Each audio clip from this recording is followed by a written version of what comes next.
सेना ने रामचरितमानस की चौपाई के जरिए आतंकिस्तान को वार्निंग दे दी और कह दिया है कि अब याचना नहीं रण होगा। पहलगाम हमले के बाद पाकिस्तान के मंसूबों को पूरी तरह से हमने मिट्टी में मिला दिया और पाकिस्तान की तबाही के सबूत भी दिखा दिए।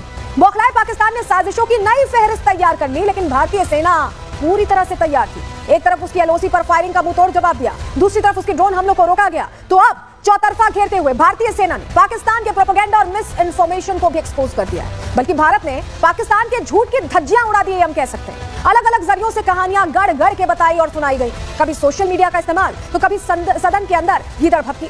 बल्कि पाकिस्तान के अधिकारियों तक ने 72 घंटे में धड़ाधड़ झूठे नैरेटिव अपनी आवाम को बेवकूफ बनाने के लिए सामने रखे। लेकिन हमारी सेना ने इनके तमाम दावों की हवा निकाल दी, सबूतों के साथ ऐसा प्रहार किया कि संदेश सीधे पाकिस्तान तक गया है। इसीलिए आज प्रहार में इनके एक एक झूठ को बेनकाब करेंगे। आज बात इसी पहलगाम अटैक के बाद पाकिस्तान बचता फिर रहा था, बार बार ये कह रहा था कि वो खुद आतंक का विक्टिम है। एक तरह से विक्टिम कार्ड खेल रहा था पाकिस्तान। लेकिन जब भारत ने करारा प्रहार किया तो आतंकिस्तान घबरा गया। वहां के नेता मंत्री पहले ही दुखी, उनको लग रही थी कि अब हुआ हमला कि तब हुआ। और जब हमला हुआ तो हैरानी इस बात की रही कि ये देखते रह गए और इनके 9 ठिकानों को हमने ध्वस्त कर दिया। लेकिन जब भारतीय सेना ने अपने शौर्य का परिचय दिया तो पाकिस्तान घुटनों पर आ गया। कैसे पिछले 3 दिनों में हमने कार्रवाई की, हमने देखा है, बेसिस तबाह कर दिए, तस्वीर बिल्कुल बता दी कि भारत अगर हमला करेगा तो क्या करेगा। लेकिन इसके बाद पाकिस्तान ने नया फॉर्मूला शुरू किया, सोशल मीडिया वाला प्रोपेगेंडा शुरू किया और इसके जरिए एक अलग तरह का नैरेटिव सेट करने की कोशिश की। लेकिन हमारी सेना परत दर परत उस प्रोपेगेंडा को ध्वस्त करते हुए सारी सच्चाई दुनिया के सामने रख दी। दुनिया को बता दिया कि कैसे ये झूठ का पूरा पुलिंदा लेकर चल रहे हैं। इनके पास कोई सबूत नहीं है, ये सिर्फ बड़ी बड़ी बातें गीदड़ भभकियों के जरिए कर रहे हैं। आपको बताते हैं आज जब सेना ने प्रेस कॉन्फ्रेंस की तो कैसे बड़ी बातें सामने रख दी। पहलगाम में आतंकियों के पाप का घड़ा भर चुका था। 10 बड़ी बातें आपको बता रहे हैं। हमारी लड़ाई आतंकवाद के खिलाफ थी, भारतीय सेना ये कह रही है। पाकिस्तानी सेना ने आतंकियों का साथ दिया है, एक्सपोज हो गई है। पाकिस्तान हमारे स्पेस को, एयर स्पेस को भेद नहीं सकता और स्वदेशी आकाश सिस्टम से पाकिस्तान को बहुत नुकसान पहुंचा है। चीन की बनी PL-16 मिसाइल को हमने मार गिराया, सेना ने बताया।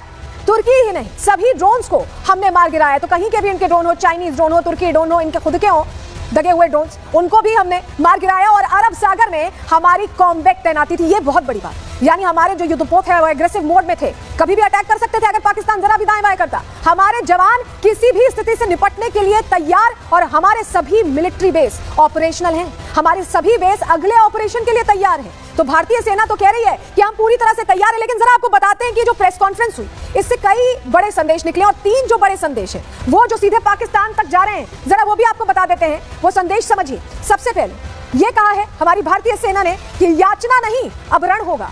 हम याचना करने के दौर से आगे निकल चुके हैं, अगर जरा भी सोचा आगे बढ़े तो रण क्या आक्रमण होगा, ये कहा है सेना ने। दूसरा संदेश समझ लीजिए, जहां सेना ये कह रही है विनय न मानत जल्दी जड़ गए 3 दिन बीती। आगे क्या कहा है? आगे कहा है कि बोला राम सकोप तब भय बिन होए न प्रीति। सीधे कह दिया है कि विनम्रता और आग्रह से अगर काम नहीं बनता ना तो हम भय और शक्ति का इस्तेमाल करते हैं और हमने वो किया है। रामचरितमानस की इस चौपाई से सीधा संदेश भारतीय सेना ने दिया है। इसके अलावा एक और संदेश है जो जा रहा है, वो तीसरा संदेश अब आपको दिखाते हैं। तीसरा संदेश सीधा ये है कि हम जब चाहें जहां चाहें हमला कर सकते हैं। यानी पूरा पाकिस्तान हमारी जद में है। वो हुक्मरान जहां रहते हैं और जहां से गीदड़ भभकियां देते हैं वो भी हमारी जद में है। क्या कहा है सेना के हमारे वीरों ने प्रेस कॉन्फ्रेंस में, क्या बड़ी बातें कही हैं, सुनवा रहे हैं आपको। विनय न माने जलधि जड़ भय 3 दिन बीत बोले राम सकोप तब भय बिन होए न प्रीत। तो समझदार के लिए इशारा ही काफी। और जहां तक ये ड्रोन, टर्किश ड्रोन का सवाल है, आपने देखा किस तरह के रैकेज यहाँ पे फोटोग्राफ्स हमने दिखाए हैं, चाहे वो टर्किश ड्रोन्स हो या और कहीं के भी ड्रोन्स हो।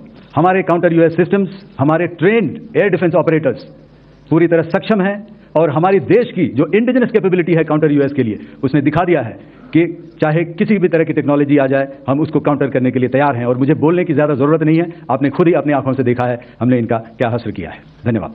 हमें पूरा अंदेशा था कि पाकिस्तान का वार भी बॉर्डर के उस पार से ही होगा, इसलिए हमने अपनी एयर डिफेंस की पूरी तैयारी पहले से ही कर ली थी। 9 और 10 मई की रात को लगातार हमले किए, वो इस मजबूत एयर डिफेंस ग्रिड के सामने विफल हो गए। कोई मौका नहीं था कि पाकिस्तान एयरफोर्स ये मल्टी टियर डिफेंस को पार करके पीछे हमारी एयरफील्ड्स या लॉजिस्टिक इंस्टॉलेशंस को टारगेट कर पाए। Effectively using multiple sensors and inputs, we are maintaining continuous surveillance to degrade or neutralize threats as they emerge or manifest to ensure targeting at extended ranges. और इस बीच जो बड़ी खबर मिल रही है आपके लिए बहुत जरूरी और बहुत बड़ी खबर, प्रधानमंत्री मोदी संबोधित करेंगे। ऑपरेशन सिंदूर के बाद पीएम मोदी का यह संबोधन बहुत अहम हो जाता है। तो अब से करीब 3 घंटे बाद या और प्रिसाइजली कहें तो 2 घंटे 57 मिनट बाद देश के नाम प्रधानमंत्री का यह संबोधन होगा। और ऑपरेशन सिंदूर के तहत जैसे हमने बदला लिया, जैसे हमने प्रतिशोध लिया है, आक्रमण किया है पाकिस्तान पर, उसको लेकर प्रधानमंत्री क्या कहते हैं, इस पर सबकी निगाहें। क्योंकि जिस तरह से पूरा देश कह रहा था कि बदला चाहिए, रक्षा मंत्री ने कहा था कि जनता जो